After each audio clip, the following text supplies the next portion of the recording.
Hey everybody, Shane Presley here, Rock Paper Podcast. Thank you so much for checking out another episode of the show. Today's features Joshua Eaker. Had a great time hanging with my buddy Josh. You may recognize him from his bands Brother Lee and the Leather Jackals, and he's also one of the newest members of the Fighting Side. But we had a fun chat, just the two of us, sitting in his basement talking about, actually got pretty serious. We talked about his dealing with sobriety, but we also had some laughs. So hope you enjoy this episode. Do want to remind you that Rock Paper Podcast is brought to you by Roughneck Beard Company and American Rambler, located here in St. Louis, Missouri, in the Maplewood area off of Manchester. Stop by the shop or shop 24/7 at roughneckbeardcompany.com.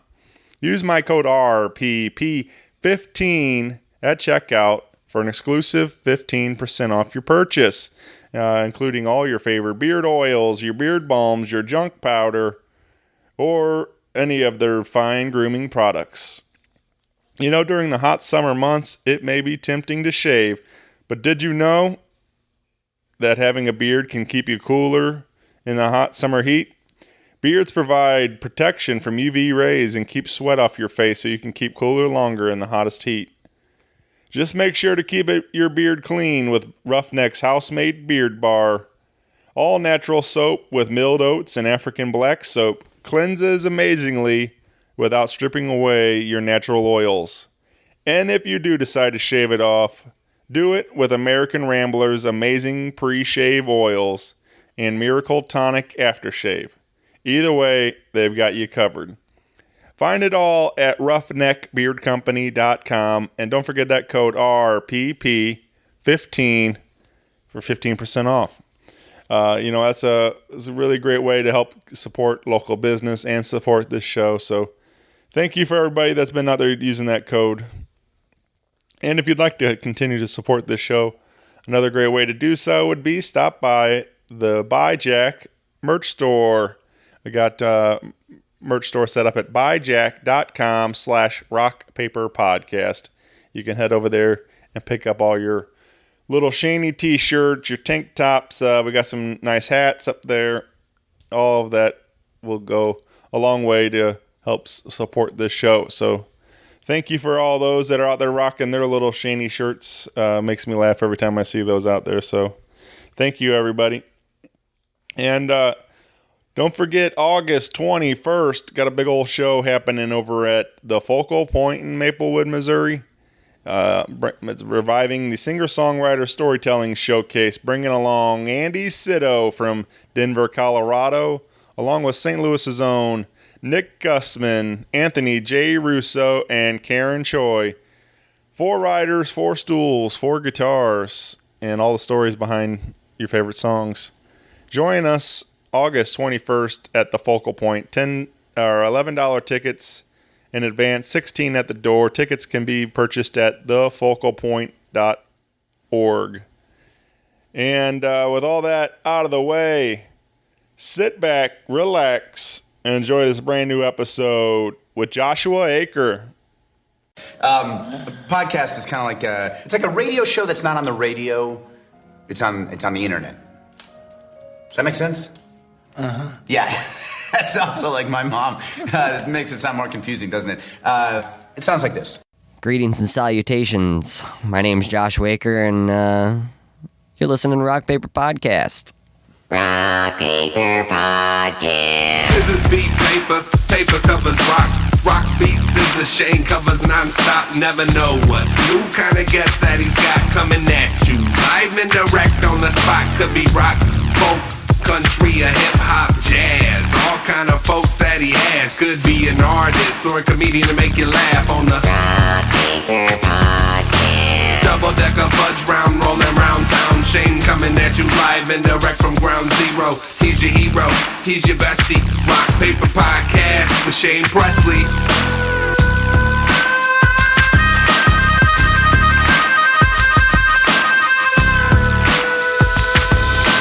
Rock Paper Podcast. Hey, everybody. Shane Presley here, Rock Paper Podcast, coming to you from St. Louis, Missouri. Hanging out today with returning guest, Joshua Eaker. Welcome back to the show, my friend. Hello. Yeah, man. Welcome to my home. I'm stoked to be here hanging out with you. Hell yeah, dude. This is cool, man. It's a lot of interesting things to look at down here. And definitely a cozy little spot down here in the basement. It's cool. Yeah, so we're down here in the practice room for Brotherly. Like, we either call it the Jackal Cavern or the Rat's Nest or the Kill Room, because I've done my best to soundproof the whole room. And it was like, yeah, you could probably get away with murder down here and no one would ever hear it. All right. Not that I'm saying I'm going to try it, but if the opportunity ever arises, there we go. All right. But yeah, we've been having a good time hanging out already today, talking a lot, and figured it's about time we should press record and capture some of this. Yeah. But this is pretty wild, because I was looking at it. I think it's been since 17 that since you last appeared solo. We did one of these a while back, but you also appeared on the show in 18, part of the singer-songwriter storytelling showcase when I was hosting that over at Naked Vine, and which one for the homies. Yeah, Pour it out. R.I.P. to Naked Vine for. Yeah, we had a good time doing that. I'm actually pumped because in August I'm finally getting around to reviving my showcase. And That's awesome. Where are you going to be? That'll be at Focal Point, August 21st.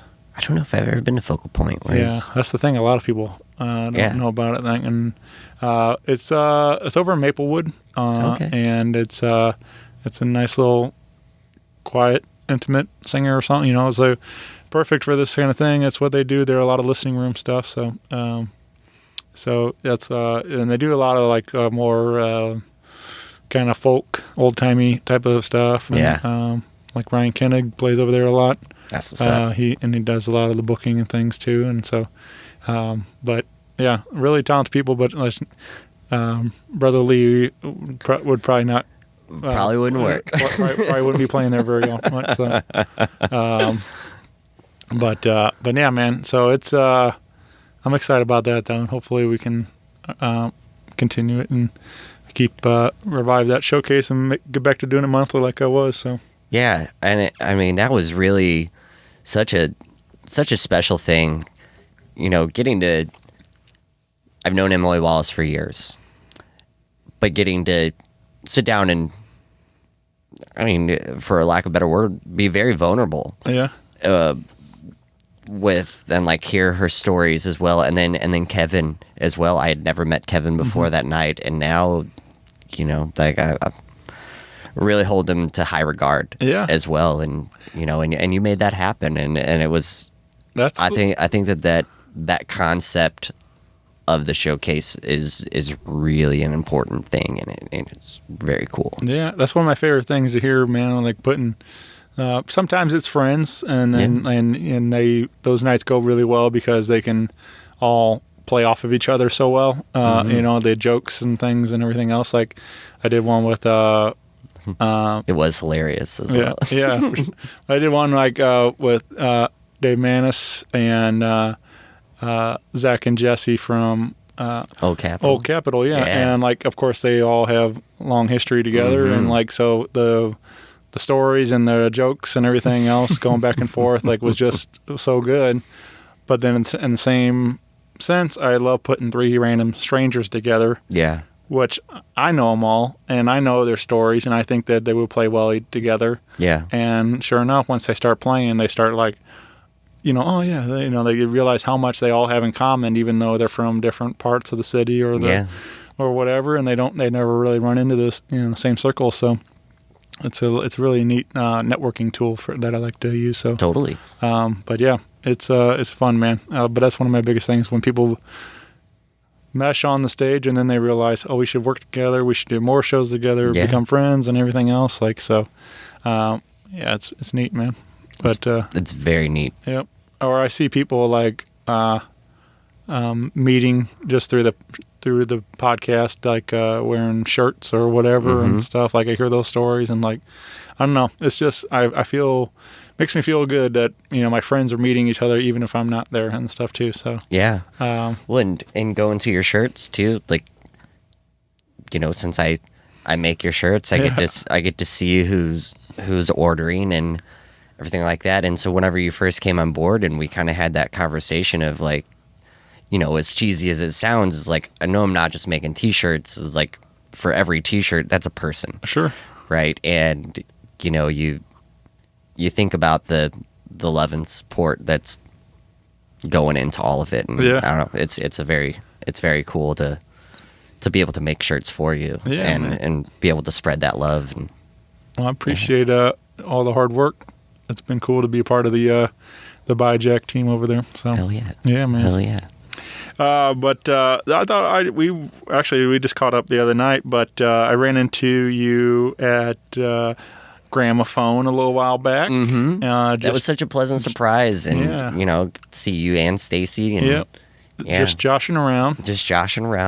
And we were down, and we had gift card to that we were pretty pumped to use, and for Hogtown Barbecue. A friend of mine gave it to me like 2 years, 2 years ago or something. And but you know, of course, with COVID shut down and everything, you know, we don't make it to the city nearly as often. You know, being outside of town, but then that really threw a wrench and everything. And then so we were we made plans. We're like, well, we're going to go to the zoo. We're going to go down there and have dinner, and everything's going to be great. And then we got there and they were on vacation. So I checked and okay, Monday they were open or whatever, or whatever the day was, but not Monday, but I think it was Friday. It was a Friday. Yeah. But they were open and then so it was cool because that's what I think we were going to go on Monday, but then it was like that was their day off. So that's previous time we were thinking about it. But anyway, so we made the pivot and we're like, what about Gramophone? I'm like, yeah, I always go for a Grammy Sammy. Always. And so then walk in the door and you and Whitney are hanging out in there, and it was a nice time, man. Yeah. I mean, isn't that life though? Yeah. Right. Isn't that life? You know, hey, we're going to do this. That didn't work out. So let's go over here. Oh man, what a great turn of events. Yeah. Oh yeah. It was fun that day. And then it was fun because I hadn't seen you in quite a while playing, especially just joshing around. And but you busted out some oldies that I hadn't heard in a while, and also busted out some threw in some POD, and, I don't know. So things like that just makes me smile, because that's going right back to my youth of the nation, man. Yeah, so. Man. When I wrote that song, we were talking about, you know, I got the melody for it and all that, and for some reason, lyrics to Youth of the Nation just somehow worked in it. And I thought about not even making an original song. You know, I thought about just having this weird cover of of POD's Youth of the Nation. But then the real lyrics came and everything. And but yeah, I like to throw in just one verse of POD's Youth of the Nation, and just for fun. But that's you know, again, that's something you're not going to hear very often, especially on an acoustic guitar. Mm-hmm. You played Sex and Candy from Marcy Playground. Mm-hmm. You played some Black Sabbath, which that one was, you know, I could see, but hearing an acoustic version of it is something you don't hear very often. I have a little spiel that I do, so I do 2 Black Sabbath songs on acoustic, and I have this little spiel that I usually do before, and it's all right, I'm going to play you some Black Sabbath, and then I pause for a minute, and I come back and I'm like, correction, here's a guy with an acoustic guitar doing some Black Sabbath, you know. But it was a lot of fun, so you can catch Josh all around town. Follow along on Facebook and Instagram, see where he's playing. But you have a couple of residencies that you're part of, and every Monday at Sasha's on Shaw. Yeah, I've been doing that now for about 3 years now. Yeah. About 3 years. Every single Monday. The only time I've ever missed is if I've been out of town or, the power goes out, like because of a storm or something, it's like, so we've been there almost every Monday for the last 3 years. And it really has become just like a home away from home. And I love the staff and the location, and, made a lot of friends. Yeah. Like just from being there every Monday. Yeah, man. Yeah. That's,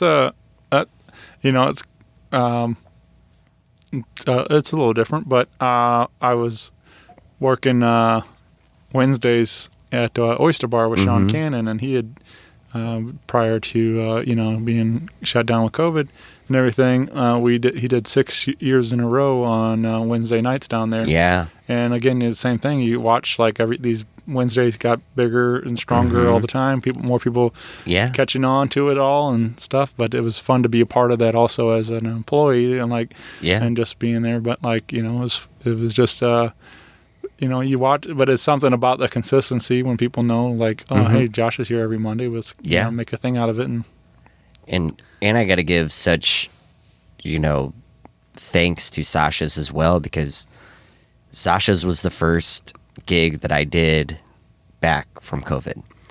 And, it was like they were just doing curbside, but they organized an event to where everybody on the little block area, like a block and a half radius, all came out on their porches. And so I brought these big huge speakers with me, and I just pointed them at opposite ends of the opposite directions. That way you could hear it all the way down the road. And, just full transparency, before COVID, I was getting pretty burnt out. Yeah. Where you're just, when you're pedal to the metal for so long and you're just trying to make a living or, level up and things like that. And then whenever the universe gave me a big cosmic, hey, we're all going to take a break right now. Right. And I didn't touch my guitar for, probably a month. And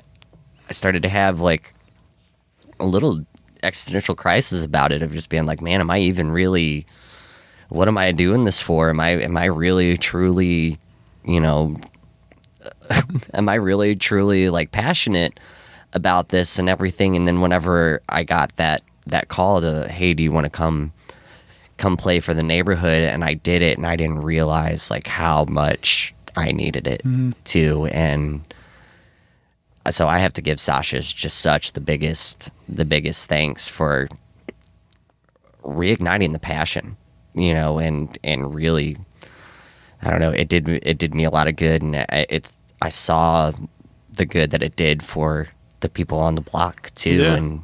Yeah. So they're good folks over there. Yeah, for sure. Yeah, man. That I kind of went through a little bit of that. I feel like probably so many people went through something where it was nice to hit the reset button and just take a moment. But I don't think anybody planned on having it be an 18-month, Yeah. But what it was like, at first they said 2 weeks, 2 weeks. And from living in show business, there's always that 20 more minutes thing, so if you're playing an outside event and it's raining, and they'll be like, all right, 20 more minutes, 20 more minutes, 20, and then it's fucking 7 hours later, and then then you start playing. But yeah, that's really what it felt like. It felt like the life equivalent of the showbiz 20 more minutes, to be like, all right, it's gonna be 2 weeks, and then fast forward to it was an entire year. Yeah, but I remember, getting back out there, getting to finally see a proper show, not having to be in, sectioned off and, pods and all the different things. Like, it was nice to get back in there and, like, just be surrounded by the people and just, be in the music and just like, man, I miss this so much. And so, I hope we can continue that and everything. So fingers crossed, man. Fingers crossed. But I mentioned Gramophone, and you are there every Friday, typically, right? Mm-hmm. Typically every Friday. And again, Gramophone is another place that I just have to give so much thanks for, because, I mean, one, there's a long history to me in the Gramophone that I couldn't be more grateful for. But again, just to keep it in this past year, you know, we kind of did, like, they were one of the first people to contact me and say, all right, we're going to do music, but, you know, it'll be just you inside and like with the staff as they're doing like their carry out orders and everything. So like I would sit in there and play, but then I'd still be plugged into their PA system, and they would like bring speakers outside for people to hear. But it was very much kind of like playing at Gaslight in that room, to where it's like you're behind the glass and you're kind of, I don't know, it was weird. Fishbowl. It was the fishbowl effect. Yeah, right. Exactly.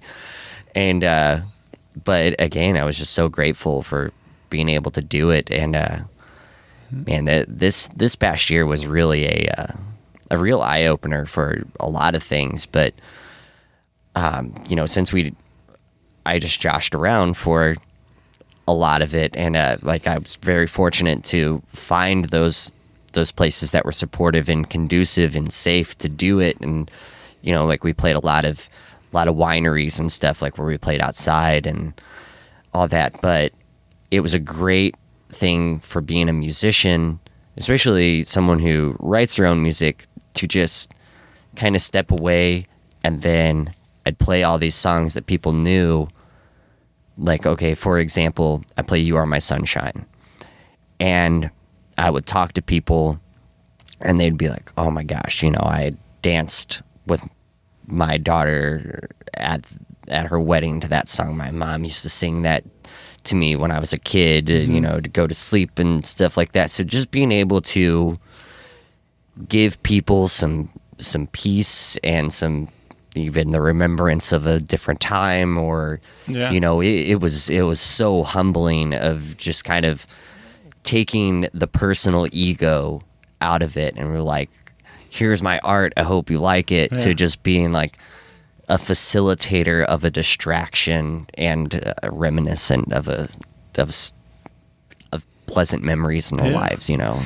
I listened to a lot of Stern Show, and I mentioned it a lot on the show, but he so he's on vacation. He's taking a break of like the first long break in probably his whole career. Yeah. And he's on, you know, usually take like a week vacation every now and then, but like he's taking the whole summer off this year. Wow. Again, he can do whatever he wants. But I think some people kind of got upset because they didn't want to keep paying for the subscription to Sirius if he wasn't going to be there making new episodes. And so but they're replaying a bunch of old interviews now. And they played one the other day from Ice-T, and he's back and talking about... he is a great interview. Oh, yeah, for sure. Yeah, I mean, I love listening to that man talk. For sure. I'm a big fan, too. Like, I mean, just like... I'm a fan of his work, but just like his views and like the way he just, you know... He lays it out so simplistically, but not afraid to speak his mind. And, and damn straight. But one of the things that he's talking about, getting back on the road with Body Count, and they were booked to play these festivals and things at the time, and he was saying how that, and I this is the first time I really heard it like described like that, but he was saying like what it means, like what it feels like for him, even as a performer, but also like the playing. But like they'll play these songs, and people go back to the first time where they were and the age they were, like, if, you know, like when you know, even for him playing them, like I was 6, you know, we felt like we were 20 years old or 16 years old or whatever, you know, that kind of thing. Like you go right back to those days when it was you know, a different time for you and stuff. So it's crazy how I've had a similar kind of thing too. Like, you know, there's certain songs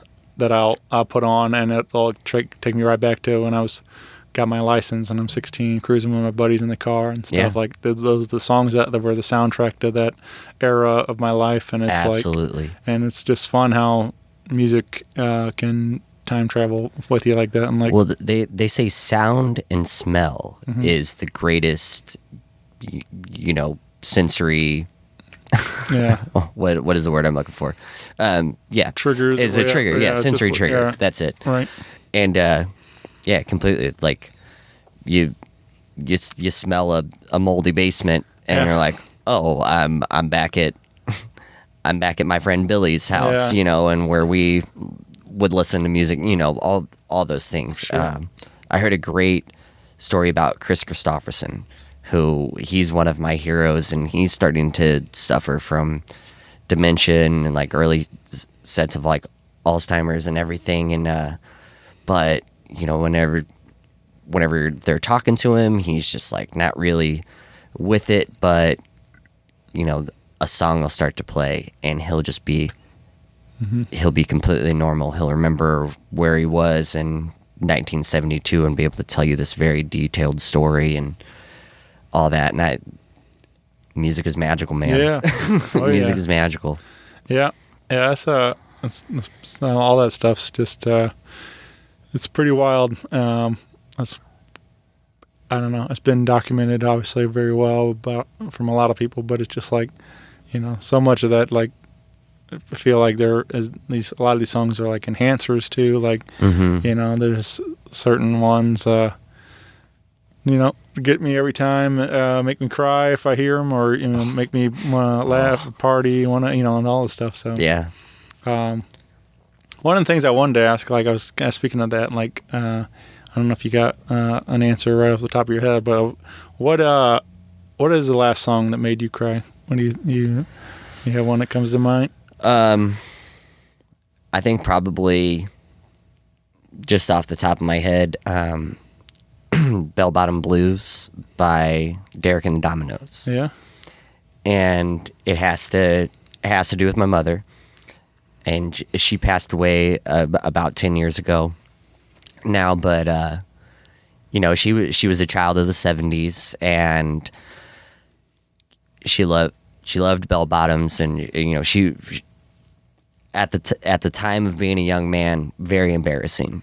She's into bell bottoms and tie dye and all this stuff, and but I don't know, bell bottoms was always what I associated with her, and so when I started getting into like the older music and everything was right about the time that she got sick and passed away, but I heard Bell Bottom Blues, and I don't know, yeah, it just made me bawl. Yeah. It made me bawl.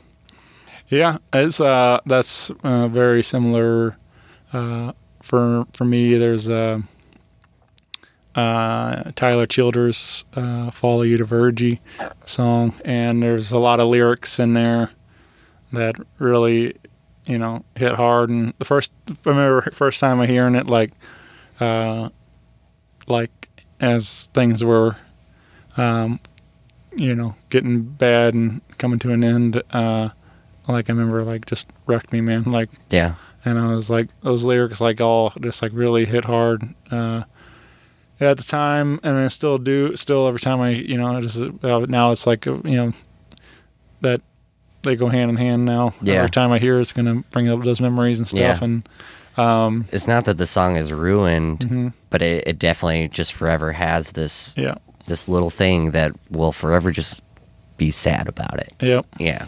Yeah, that's but yeah, I don't know. That's one of my other favorite things about music, and the fact that like, some of the great storytellers, and the way they can craft a 3-4 minute song and tell this beautiful story, and from beginning to end and stuff, and that time, and such emotion and heart and all of it in there, and it's like, man, that's a real true craft. Yeah. And so. Yeah, I'm a big fan of those moments like that. I have a Spotify playlist, and it's called From the Bottle to the Bottom, which is a Chris Christopherson song, and that was the first song that I added to this playlist. But it just worked. Like the title worked for the playlist and everything, because it's a collection of songs that they're, depending on like where I was in life and everything, it was very sad moments, and some of them aren't even sad songs. You know, like there's some fucking rockers on there, but what was going on internally, it sometimes just portrayed the rage or the unbridled emotion that was going on at the time. And so this whole playlist is just a collection of those songs from different eras of, you know, being, some of them from being strung out on the floor and, you know, not knowing if I was going to be able to get back up or not, or, you know, live to see the daylight and stuff. And it was just like, well, this could be the last song that I ever listened to. And, you know, when you wake up and the next day and you're in the day and those songs are still there too. And so anything like that, I'll just add to that playlist. And right. Yeah. Yeah, I wanted to make a joke, and I was like, probably not a good time to do that. But it's always a good time to make a joke. we deflect with humor. Yes. What I was gonna say was, I would just imagine that you're like the last song you hear is like Chumbawamba or something like that. Wouldn't that be the rip? Wouldn't that be a rip? Just something like that on your playlist. Totally. Yeah. But no, yeah, man. I know you're doing much better now. You've been, which is also something I wanted to talk about. You talk about, and you know, through songs and lyrics and stuff. Some of those topics have come up over the years, but you've been doing really well with your sobriety and everything. Man, from the last time that I talked to you in 2017, like this is a different person, right, sitting here right now. Same physical person, but everything is different. Yeah. Now, I mean, like, everything is different. And I mean, quitting drinking was really the turning point of everything. Like, whenever I had talked to you then, you know, there was the start of a change, right? Like, I knew that I needed to change, and we talked about it. And it would still be probably another year or so before I actually had the courage to make said change, but that was definitely a beginning spark of it. And yeah, everything is so much different now. And through quitting drinking and also quitting, you know, heavily using drugs and everything, because, like, you know, when you're drinking, you're much more, you know, susceptible to be like, yeah, let's do a copious amount of cocaine because you got to stay awake, you know, you got to stay up, or, you know, like taking anything that someone will give you, because, you know, that's also the dark side of being in the music industry and entertainment, is because everybody wants to get fucked up with you. And, you know, and sure, it's a great story majority of the time, but, you know, if you get fucked up with everybody, you can't do your job either, you know. And then when you get fucked up with everybody, you kind of develop a dependency. And so, yeah, when I quit drinking, it was really just a whole, like, I knew I had to do a whole mind shift and whole change and everything. And yeah, it was definitely for the better. Like, you know, I got married 2 years ago. That would have definitely never happened if I would have continued on that path. Like, just completely self-destructive. And it all came from, it wasn't alcohol's problem. It wasn't the drugs problem. It was my problem. Like, I'm lived a very, you know, there's been weird things that happened in my life, and as has happened with everybody, but that was really how I was choosing to deal with it. Right. You know, and then listening back to, you know, one of my quarantine projects was, I went through and I typed up all the lyrics from all the EPs that we did, and I just put them in chapters basically, and I was looking at some of these lyrics and everything. I'm like, wow, like some of them were really a cry for help and didn't, like Brown Bottle Flu and Evil Operator and Murder City Special. Like that was when the worm started to turn, and Boredom Leads to the Bottle was, that was the good times, right? Like that was everything was going well. And then, just as anything that you think is good, you do it too much and it can really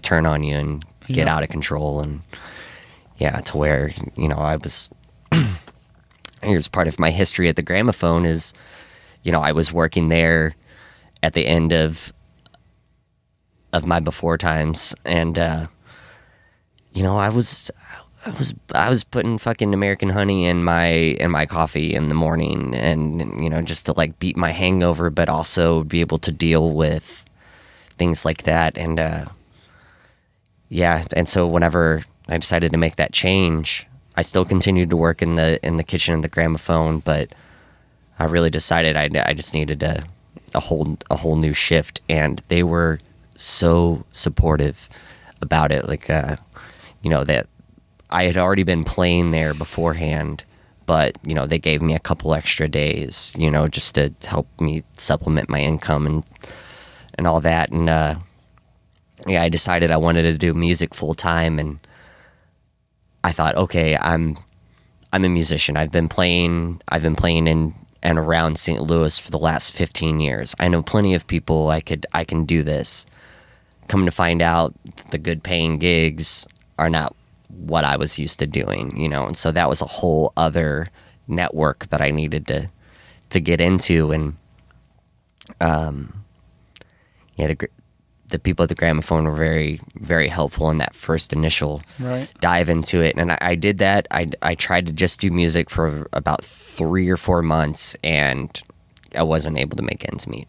And so we went on tour, and when I got back, this is when we were on the Gaslight label, and I had a meeting with JB after we got back, and he was just like, how'd it go? And I was like, it went great, all that stuff. And then he asked me how I was doing, and I was like, well, like physically and emotionally, I'm doing so much better.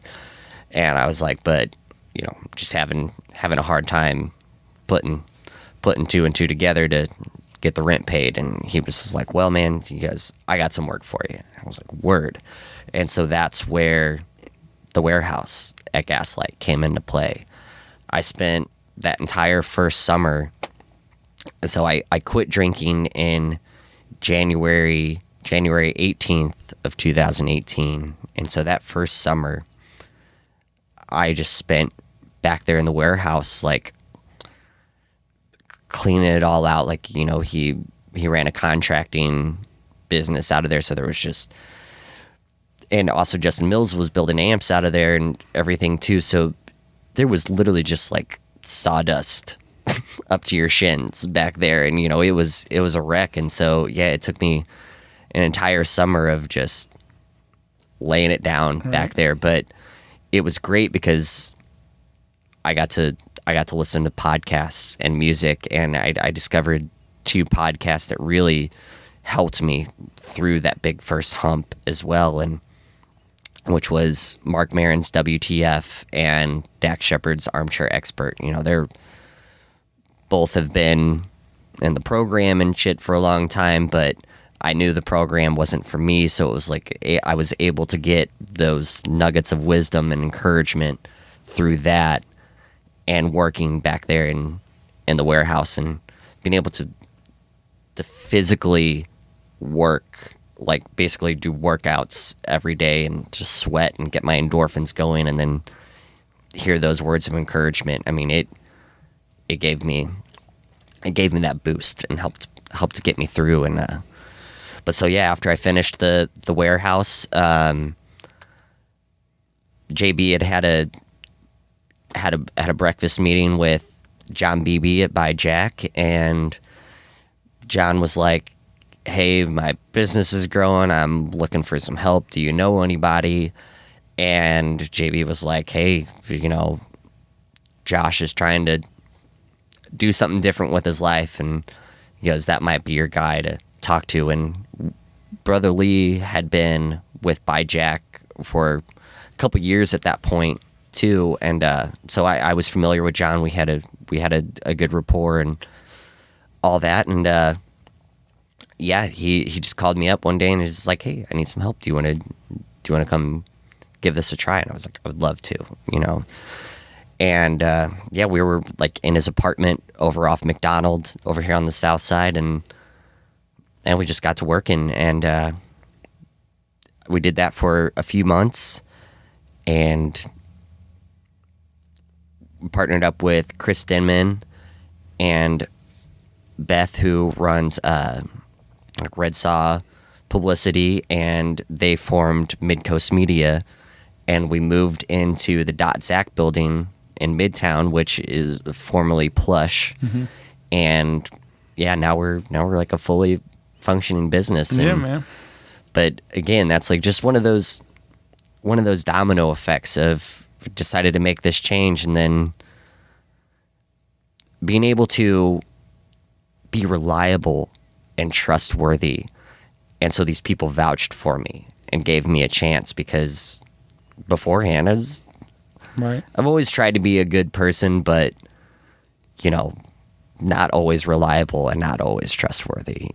My nickname is Shifty for a reason. Like there's, but yeah, I mean, like I started, being able to invest money that I would have normally partied away into like my musical equipment as well. And so,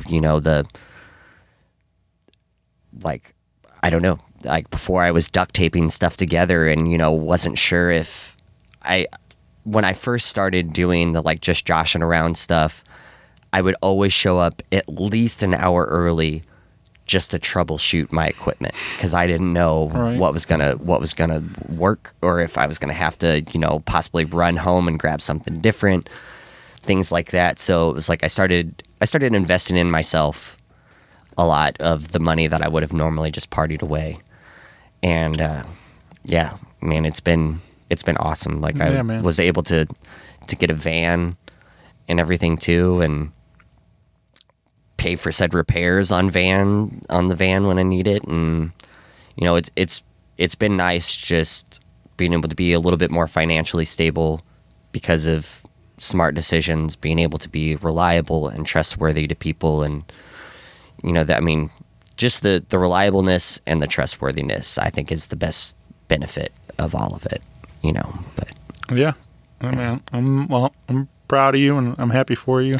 And thank you. Yeah. Thank you. It's cool to see good things happening to good people, and finally getting out of that mess and everything. But, yeah. I mean, it's still not easy. I mean, it's hard, but sometimes it's the easiest thing in the world, and like there'll be complete days where I don't think about it. Right. And then there are other times that's all I can think about, so my out clause has always been, if the end of the world happens, I'm just going to get so fucked up, and there was a moment where I thought the world was going to end.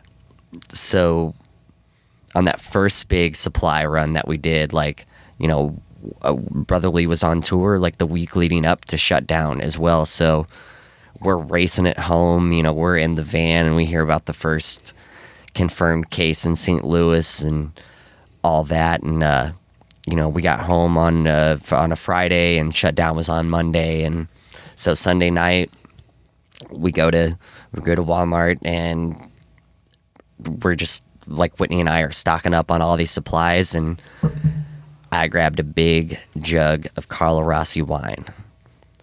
And she was like, come on, man, you don't need that. And I was just like, end of the world clause, baby. Like, that's it. And so she was like, it's so gross. Why wouldn't, like, if you're going to fall off, why wouldn't you do something different? And I'm like, because, like, one, there's a lot of this. Two, by the time I get halfway through it, I'm not going to care how it tastes, right. you know, whatever, too, you know. So I brought it home. I sat it on top of my cabinet above the refrigerator, and I just sat it there, and I waited. Sure enough, the world didn't end, and it's still sitting up there. And now I just watch it collect dust. And, you know, there'll be times when I'm sitting there, or I'm standing there, like, washing the dishes or whatever, and I'll just, like, look at it being like, what's up, you know? But yeah, I just look at it, and I watch it collect dust, and to me, that it's like also, you know, the junkie in me is like, cool, I've got a stash. If anything ever, it makes me feel better that it's there, right? But it's also a great visual representation of time, right, as well, that, like, as the dust builds, that's it, man. Like, yeah, it's... Man.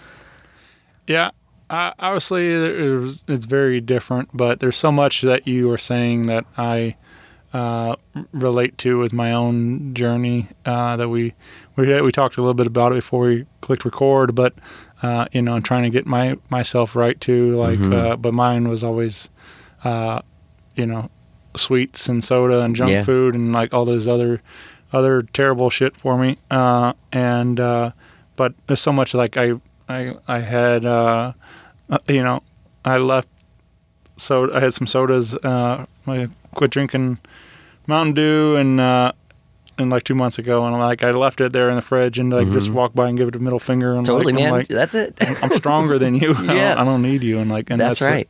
And you know, just like, so I do the same things, like, even though it's a different substance, but it's the same. Like, it started controlling my life more, and the substance doesn't matter. Right. It's the message of it. Yeah. No matter what. Yeah. Yeah. But like, I do know, like, you know, it's same kind of thing. Like, when you start getting to that point where you start feeling better and everything, you know. Yeah.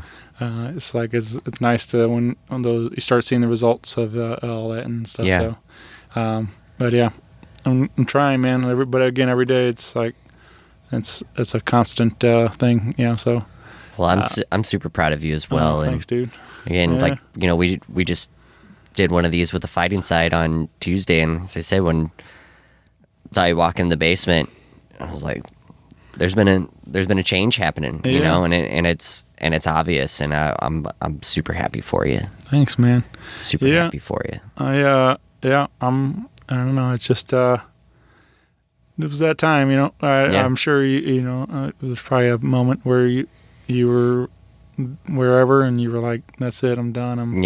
And that's kind of where I was. I woke up one day, I was like, everything was hurting and shit, and I'm just like, I hate this, and why, you know, I'm like, why am I doing this to myself? Like, you know, you can't hardly, your knees hurt to walk around and everything, you're just carrying all this extra weight and shit, and it's just like, I need to make some changes. Yeah. You know? Do you have that moment where that day that was like, that's it? Yeah, it was, I mean, like I said, obviously it was a long time coming, and like, you know, I always knew I had a problem. Like, you know, I tried to get sober when I was 24 as well. You know, I'd eaten a hole in my stomach from drinking too much, from taking pills, and, you know, not eating or not eating properly, you know, and I gave myself a big fat ulcer, you know, and then I did some fucked up shit as well, and I was just like, okay, I got a problem, I need to quit.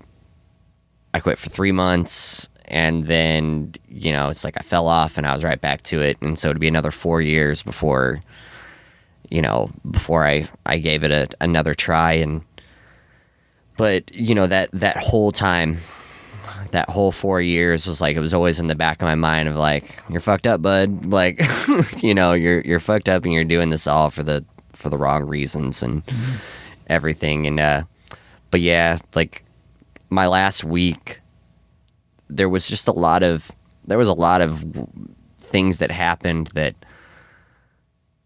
made me just say that's enough. You know, like we played a show at the Ready Room, and someone took a picture of me, and I saw myself in this picture, and I was like all bloated, and you know, like my eyes were halfway like rolled back in my head, and I'm just like, I looked so worn out and not at all who I wanted to be. And so like that was one lightning strike. The second one came from, I partially have Jameson and Four Hands to thank for for helping me quit, because it was whenever Four Hands and Jameson had this event at City Museum for the barrel-aged IPA that they came out with. And so I went with a bunch of industry friends, and the last thing I remember was looking at my watch, and it was like 8:15. And we left there, and apparently we went to Atomic. I passed out in an Atomic Cowboys bathroom. They had to kick the door in and like pick the lock and everything, and they just found me like sprawled out on the bathroom floor. But I woke up the next morning, and I was in my pajamas. You know, like my alarm had been set for me to go to work, and because, you know, like the last thing I remembered was being at City Museum, and blacking out was not a rare thing for me. Like that was in almost every night type thing.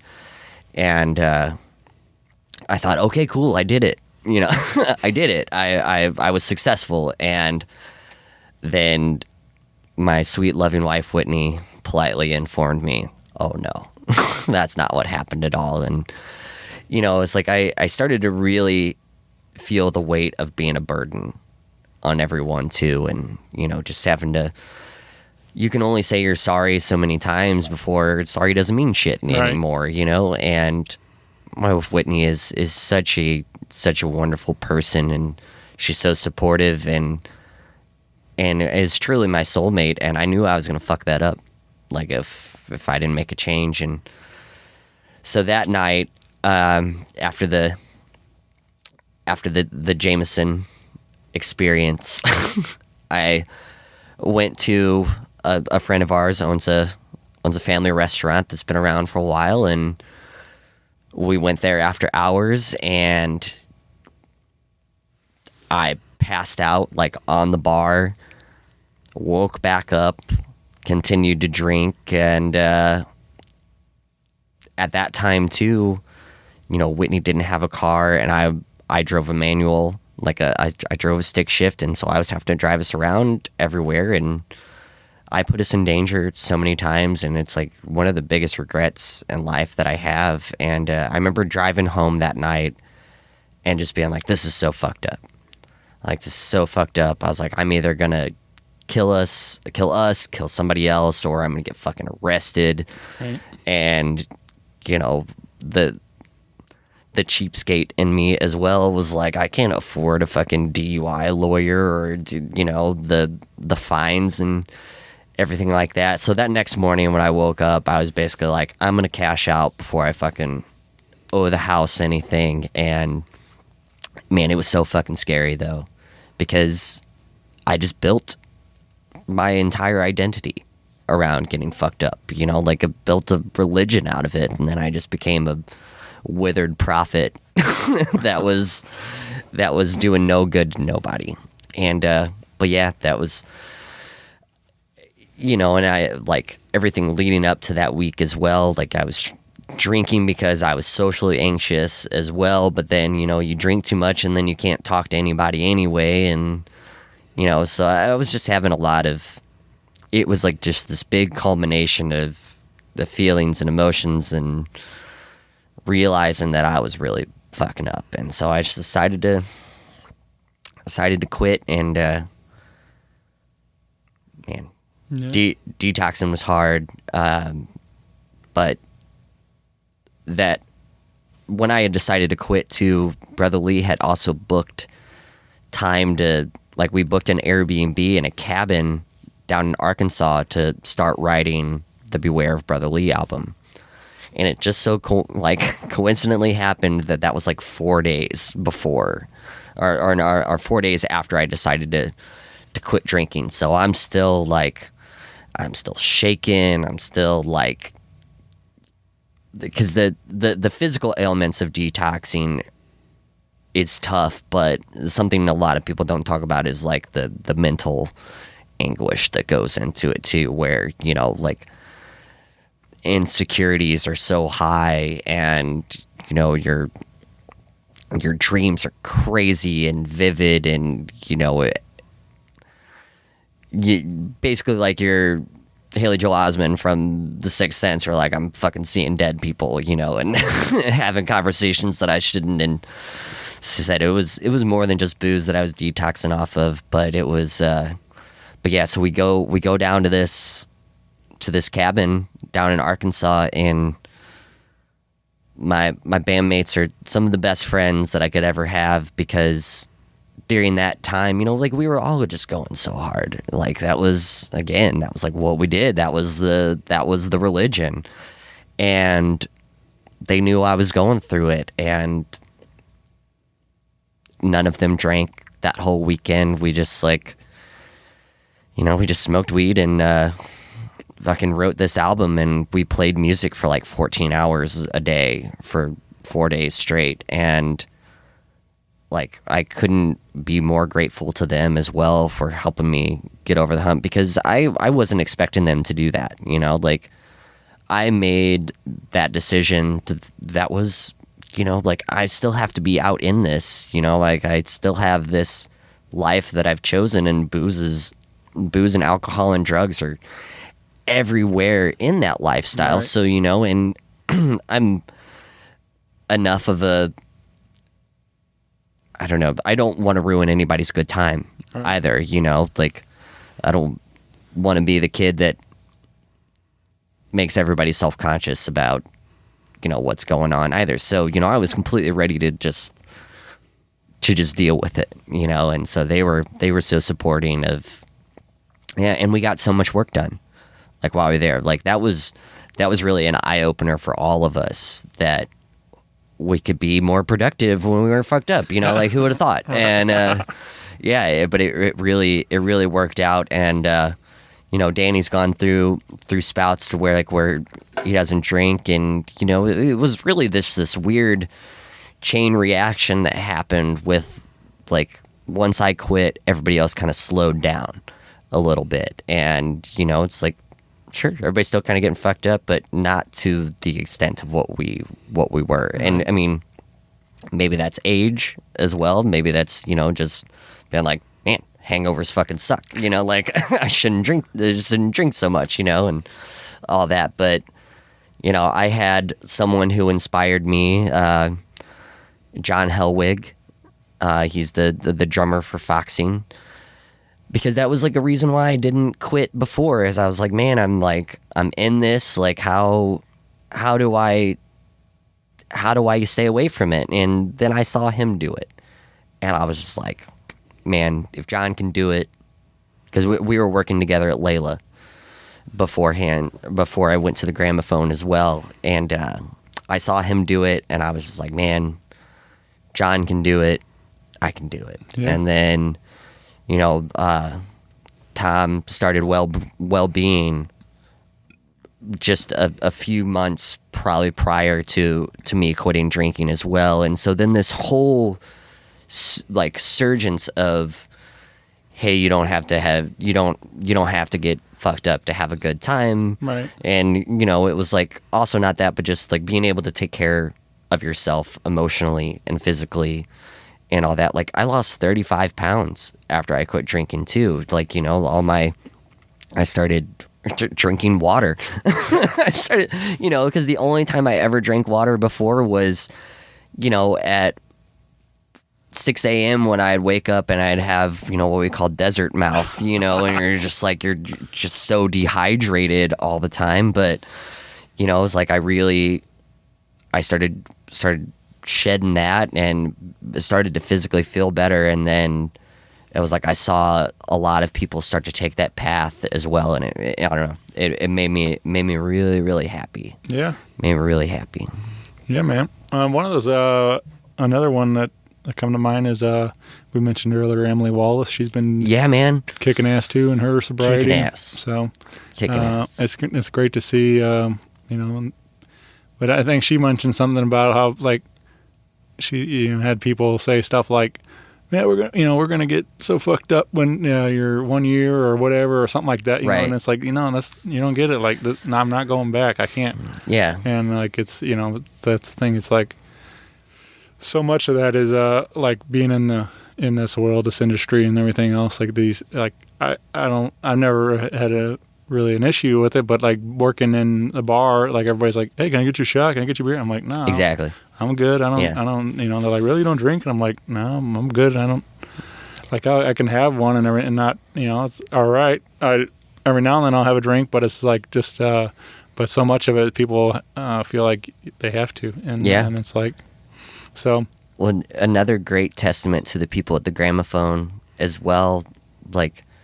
A lot of people say that too, like, "Hey, can I buy you a shot?" or whatever, like when you're playing and all that. And the fine folks at the Gramophone kept a Jameson bottle in the back, like back behind the bar for me, and it was full of iced tea, and it was labeled and all that. But it was like anytime somebody wanted to buy me a shot, they're like, "We got him, we got you." So they wouldn't charge the person tea, like they wouldn't charge the person a Jameson price for giving me tea or whatever, but it was just merely for the fact that like I didn't know how to deflect yet. And they were so sweet and so kind and so supportive about that, and like just family, man. Sure. Family, taking care of each other and looking out. And but that was like another thing too, is like that I was really scared about quitting, was just the whole camaraderie of it, of like, you see somebody that you haven't seen in a while or whatever, and what's a better icebreaker than like, "Hey man, you want to do a shot?" Right. All right, cool. Then you take a shot, and then you're off to the races. You're talking and all that. So, and especially in those early days, I was lucky to have a lot of industry friends that knew what I was doing, what I was going through, and so they would always hook me up with a fake shot, whether it be just a shot of soda or tea or Red Bull or whatever, but it was just so that way I could still be a part of a part of the group and a part of the good time, and it really helped. Yeah, really helped a lot. Yeah. Well, you played a couple of live acoustic tunes today, and one of them, I also recall you playing at that Songwriter showcase we mentioned. Yeah. But it's called "I Only Wanted You to Know." Yeah. And in those lyrics, you discuss some of this that we've been discussing. But I'm guessing. Kind of came out of that, literally right out of that. Literally right out of it, but right before it as well. Like that was that was probably like my last month or so. And again, I was working at the Gramophone. I had worked a closing shift. The Gramophone closes at 3 a.m. So I got home around like 5:30 in the morning, because we closed, and then I stayed around for my shift drink. But then the shift drink turns into you get fucked up until the sun comes up, right? And I remember I got home and I was all fucked up, and I was just tired, man. It's like just physically and mentally exhausted from working, but also from the lifestyle as well. And it doesn't always happen, but that was like one of those songs that I wrote the whole thing that night, and I don't even know if I still have the original voice memo for it, but it's like me slurring and mumbling. Like I had it, and I was able to play it, but it's like, I don't know, it was really, really rough to listen to. And so when I listened to it the next day, I was just like, okay, there's something there and all that, but it very much rang true to like what was going on, And so after I got out of it, I really focused on it a little bit, but it's still never been recorded, anything like that. But it's one of those songs that I'm glad it happened, and share it on those special occasions, you know.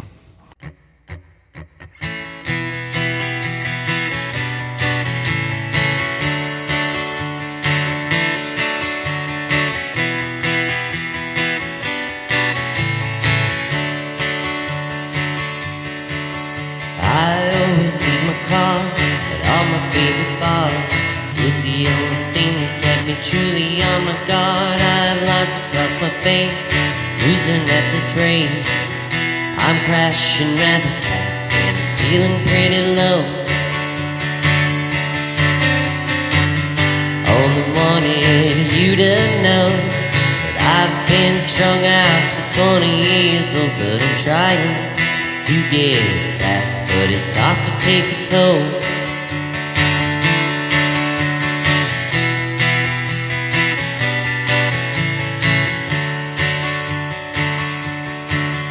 I've been chasing after you, chasing after me. You're the only thing that gave me fire in my speech. I'm rolling after you, you're rolling over me. I'm crashing rather fast and feeling pretty low. Only wanted you to know that I've been strung out since 20 years old, but I'm trying to get back, but it starts to take a toll. I'm trying to get back, but it starts to take a toll.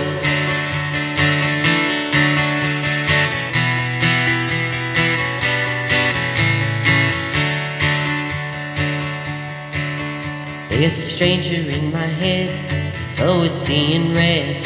There's a peaceful feeling I'm completely sure is dead. You're breaking down my door, naked on the floor. I'm crashing rather fast and I'm feeling pretty low. Only wanted you to know that I've been strung out since 20 years old, but I'm trying to get back, but it starts to take a toll. I'm trying to get back, but it starts to take a toll.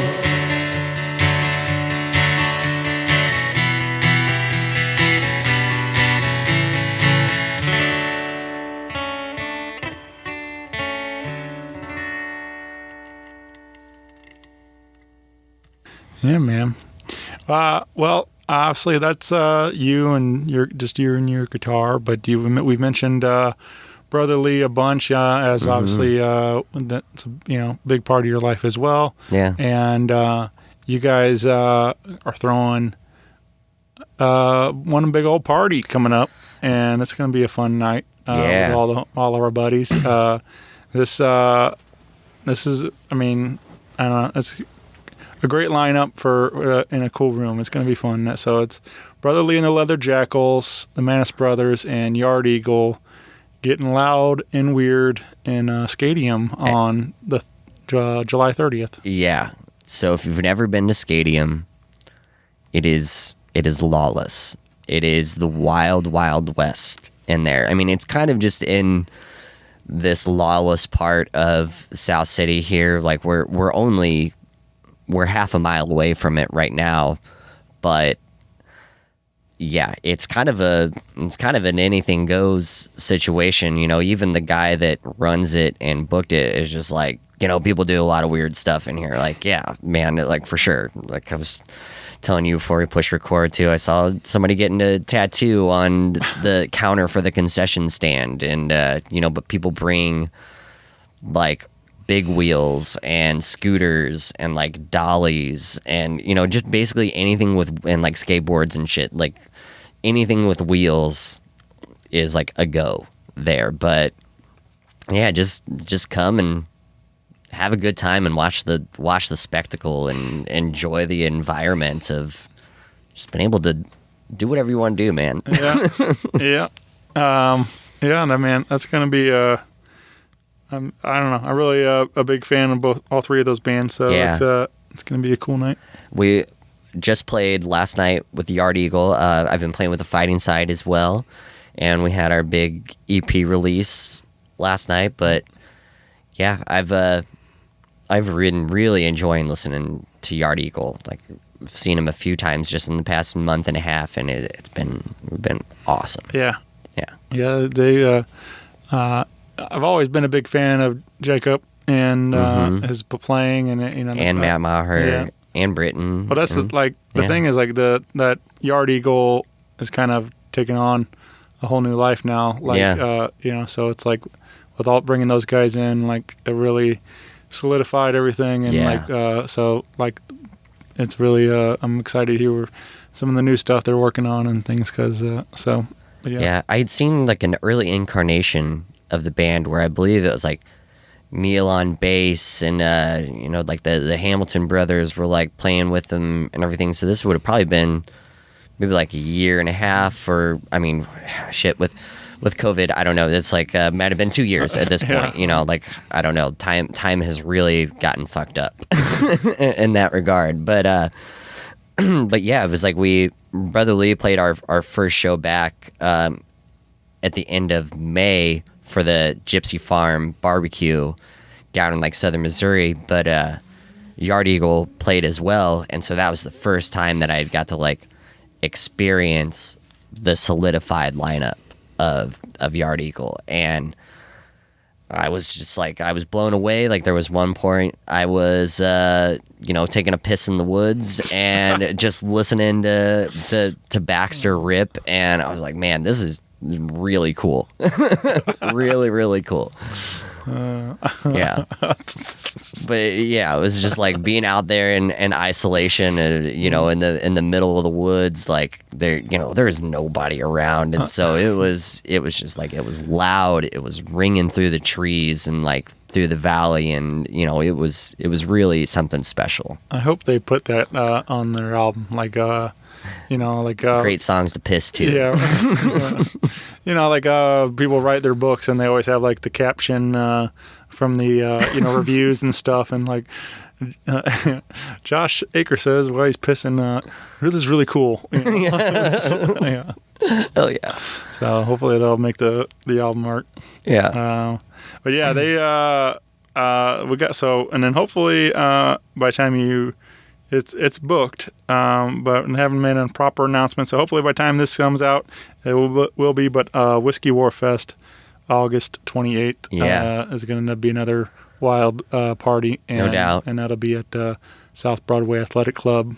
I've been to, I don't know, like 5 of them now, like for the past 5-6 years or whatever, and I've never had a bad time. Right there. It's always been just so special and awesome, and like the whole Maness family, really. Yeah, good people, man. Yeah. Good people. Yeah. I haven't seen Dave around much since he's been busy being dad and being everything. a dad. Hell yeah. I texted him the other day and I said, dude, I'm happy for you, man. It's cool, Super happy for him and Lauren both, and just around Father's Day and stuff, saw the 3 generations of Maness fathers, and I was like, man, this is really cool. And I, just knowing them as people of like, I'm sure just the fulfillment and the happiness. I don't know. I was really. Yeah.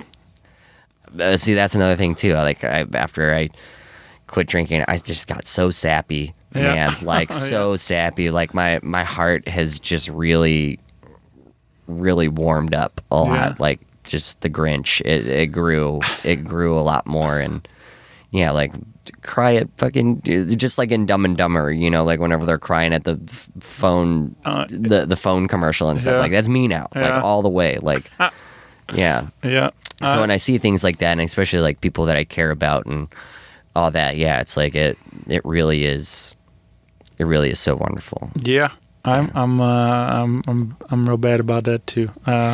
Hey, let's say we're real good about it. Yeah, it's not a bad thing, but I don't know. I was telling you all those. I mean, that's what they're good for. But all those shows I watch, America's Got Talent or whatever, or Ninja Warrior, and I hear these stories and things like every time, just like Waterworks, man. I'm like, oh, jeez. Totally. Such a baby. Like, or even, just whatever. All these, just, I don't know. But yeah, it's imagine when you're not, numb to all of it.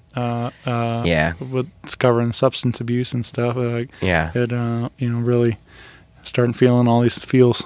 So yeah.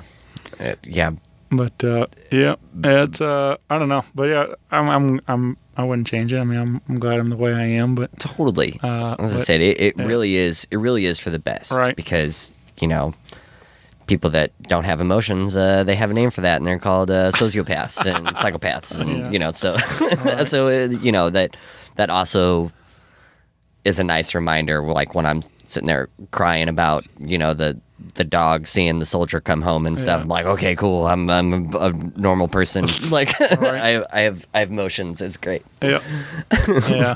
Those are always get me too. Yeah. Yeah, man. Well, you again get plugged in with Josh on your Facebook and Instagram. If you want some great memes, also, it's a good way to keep up your meme collection. Hell yeah! I mean, they're all stolen. They're all stolen.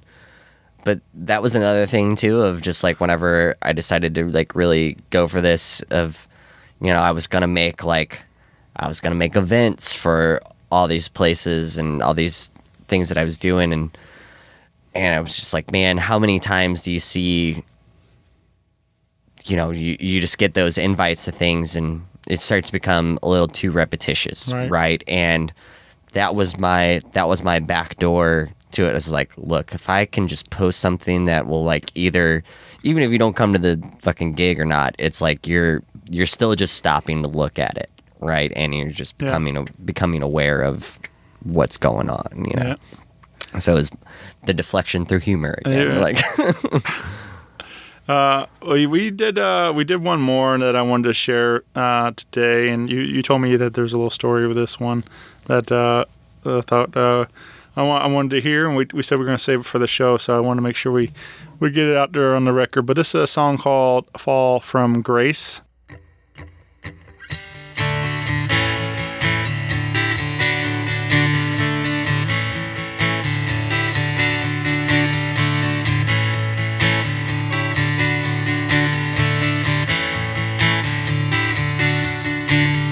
Are you tired of being alone? Are you tired living far from home? I don't know.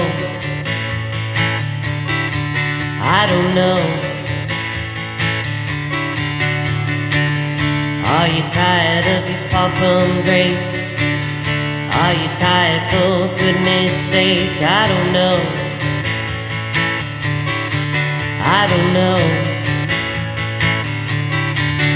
Yes, we all want you to come home. Heavy metal on your radio, but you don't care.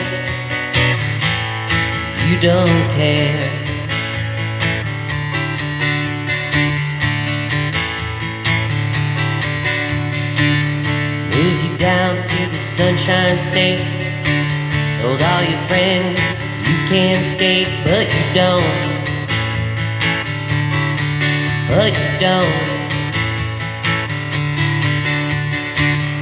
Yes, they promised you a Cadillac, heavy lifting on your back. You don't know.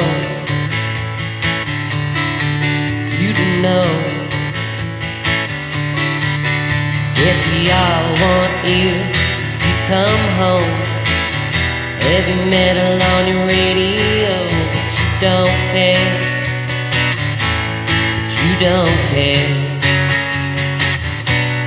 Whoa, never coming home. Whoa, never coming home.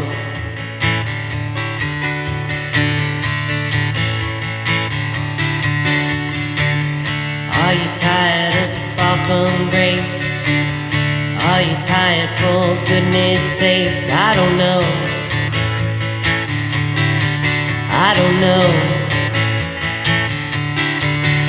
Yes, we all want you to come home. Heavy metal on your radio, but you don't care.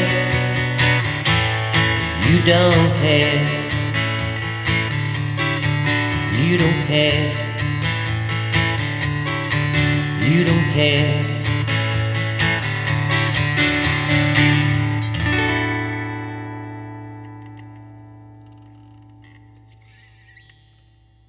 You said this was written purely on a premise that you came up with? Yeah, just a little fictitious story. Like, I got the very first line, like, are you tired of being alone? Are you tired of living far from home? I don't know. Are you tired of your fall from grace? Are you tired for goodness sake? I don't know. So that was like the very first thing that came to it. And then it was again like another one of those things that, you know, it was like that came, and then the next day I got the rest of the lyrics because I kind of just concocted this story and scenario in my mind that it's about a girl who's from like the Upper East Coast, and she decides she's going to move to Florida to try to, you know, break into like show business, which, you know, Florida's not where you go for show business, right? Unless you want to work at like Disneyland or Universal Studios or whatever. But so the whole premise was that she leaves her boyfriend and her family back at home and is just like, I'm going to Florida, fuck off, I'll see y'all later. And so she gets down to Florida and she realizes that she's not gonna make it or whatever, but she gets into like she ends up finding herself in like pornography, basically, you know. And then the hook, the chorus is like from the perspective of her boyfriend of like, we just want you to come home. Like, it doesn't matter what you're doing down there. Like, just come home and like be with your family because we love you and we care about you. And, you know, but the verse lyrics are like, you know, moved down to the Sunshine State, told all their friends that she could skate, but she don't, you know, and they promised you a Cadillac, but you got your heavy lifting on your back, you know. It's just she lies about everything, and yeah, none of it worked out, and her family just wants her to come home and come back and just be happy. Yeah. Yeah. Yeah, man. Yeah, I think completely fictitious, but sure. You know, it was, yeah, that was the whole point of it. Yeah. I think it's funny, like, you know, I've definitely been a fan and followed enough songwriters around, how many people like they write these songs and tell these stories, and like how many people like do believe there's truth in them, or truth, you know, there maybe there is a fraction of truth that, like, and then the, you know, of course the story built around it or whatever, yeah. But it's like, but then how many, like, you know, they'll say these things and people will like, just because it's in the song doesn't exactly mean it's like, yeah. I lived it or did, you know, whatever it is, but and that's part of the fun of you know, of good writing and stuff too. Not all these are true stories or anything, and sometimes they're just for fun. But but people, I guess, when people sing them with such conviction, sometimes people believe them and things. But I mean, know. Shit, maybe Sandra is real. Yeah, but right. You know, I don't know Sandra. Sure.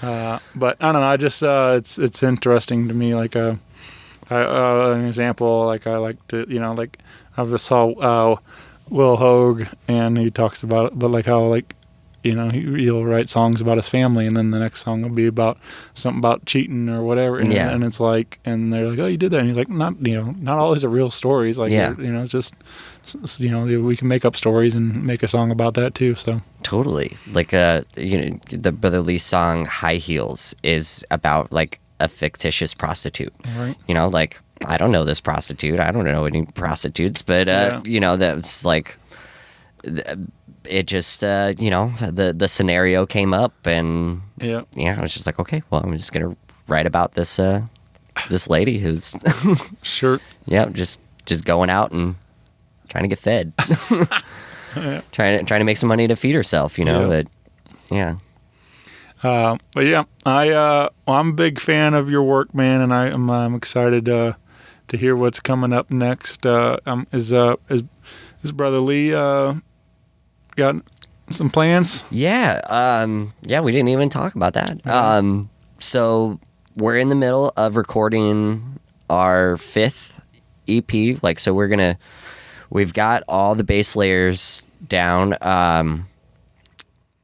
And so now I just need to put like, finishing touches on all of it. But, so before pandemic, we wrote all these, we wrote about 8 songs or so. And the plan was to go on tour, get them tour strong, play them every night, and then come home and record. Obviously, when we came home, everything shut down. We didn't get to record. And so when I was kind of going through that moment of just being like, man, I don't know if I want to keep doing this, and all that, those songs were still there. And those songs kind of helped me hang on, because I was like, man, they're good songs. I'm really proud of them.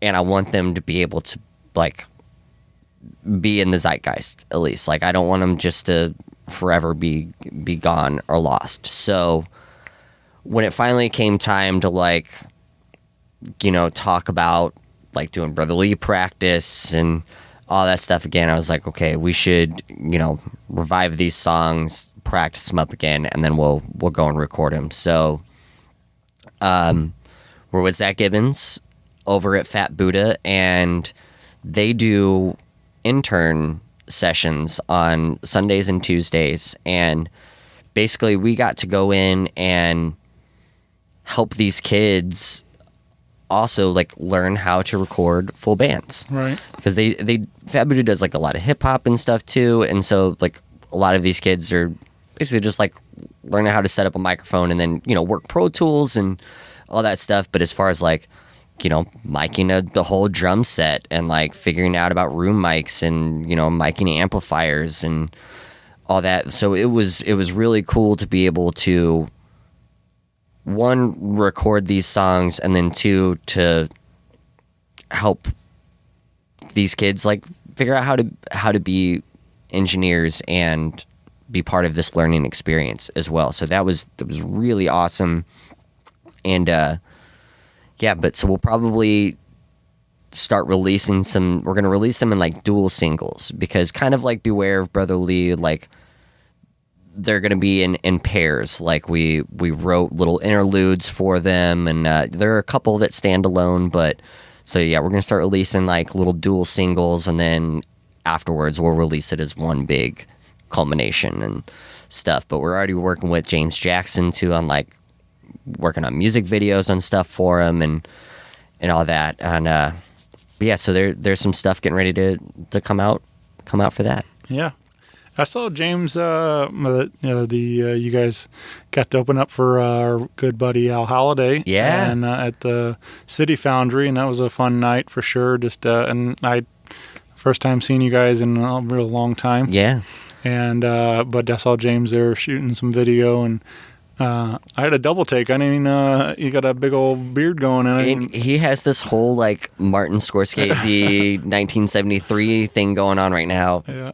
And I love it. Yeah. I love it so much. It's such a good look on him. Yeah. But that Foundry show too was such a like an out of the blue thing that happened, because as I said, like the Gypsy Farm Barbecue out there, that was our first show back, and that was I think like May 30th, and then we played the next week in Alton with Sweet Talker and Apex Shrine, and then we did a little pop-up thing at San Lou on Saturday night, like where Danny and Sean and I played a cover gig in Belleville, and then we shot over and we just played a little bit. But yeah, then there wasn't anything else on the books until our off-Broadway show that we did, and but I guess Al saw that we were active, because there was a lot of bands that didn't make it. Mm-hmm. And we had been semi-quiet about, just during the whole thing of, again, it was like a break that we all needed. We've been in this band for almost 10 years, man. And, when you're just beating your head against the wall for 10 years and, you're making progress, but it's like sometimes 2 steps forward, 6 steps backwards and, things like that, to where, we just didn't. We weren't very active about keeping up with everything. But Al saw that we were active, and so that was on Sunday, and the show was Saturday, and he is like, "Hey, do you guys want to do this?" And we're like, "Absolutely, absolutely." And so that was just such a fun surprise, and like Brian, who ran sound that day, like he ran sound for our very first show ever, like at Gramophone. Nice. Yeah, like and he worked at Atomic for many years, and so it was so nice to come back and like play that big stage, but also to be in the loving hands of a sound engineer that knows your band and like knows like what you're going for. And I for real got fucked up a couple times. Like I fucked up what I was playing because it was so surreal and it sounded so good, and it's like I forgot what kind of high it was, like being up on the big stage and like when the wind hits you and just being like completely beside myself. And and I like fucked up because it was just such a wonderful experience, like that it completely took me out of my body and didn't know what was going on. Yeah, that was a cool night, man. That was like one of the first I remember going out there, and like just very refreshing, for the soul. Like just the music, all the music, and just being in the GA section where you can. It was a lot of people just feeling good and having a good time, and it was good to see friends and not behind a mask and everything else, and so it was a good time that night, and it was just one of those perfect, early or late spring or early summer, wherever you want to call that, but it was like one perfect weather night, and everybody just sitting out there and enjoying it. And that was the first time you and I got to embrace, and oh man, it was so good. It was so good. That was so, man. But I can't wait to see you guys again and get a lot more of that. So hopefully we'll get some new tunage coming soon, and very soon, and get back out there and doing it. So we really just did an overhaul down here in the basement too, and we brought over like a huge mixer, and like we basically just wired up this room that we're sitting in now to be able to record all the time. So there's probably going to be a lot more music coming out, because I mean there are songs too that now have been written that in this time that we already had that a whole other batch written, so now we're working on the second batch for the first one's even out. So there'll be a lot of things coming y'all's way real soon. Hell yeah. Well, get plugged in with Brotherly and the Leather Jackals. You can also find Josh again with the fighting side as a new member of that group, and we find that new EP, Hellbent on Hard Times, now available wherever you get your digital music at, and physical copies at any of the shows, so come on out. And but man, busy man. You can catch Josh all over the place, just joshing around, man.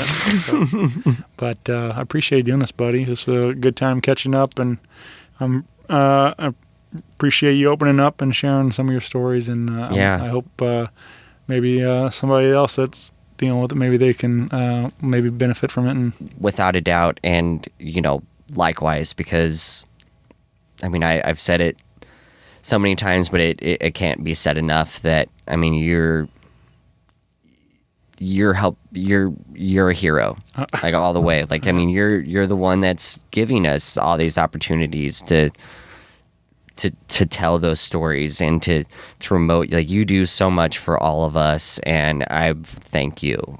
Like I thank you just from the bottom of my heart, and hopefully from everybody else's as well, because you do so much for everybody. And well, thank you, Josh. You're also a busy man, and appreciate that. Hell yeah.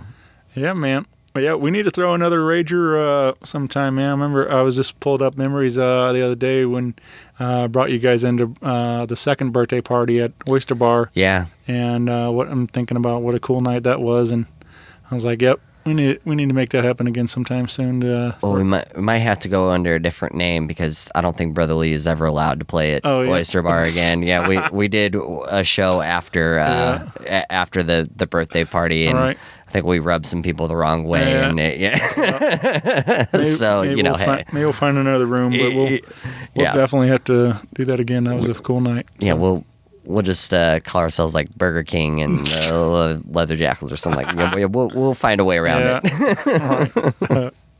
But yeah, man. Well, thanks, buddy. And I will see you soon, my friend. Hell yeah. Bye, everybody. Bye, listeners. Rock Paper Podcast. Rock Paper Podcast. Rock Paper Podcast. Rock Paper Podcast. Well, yeah, that was it.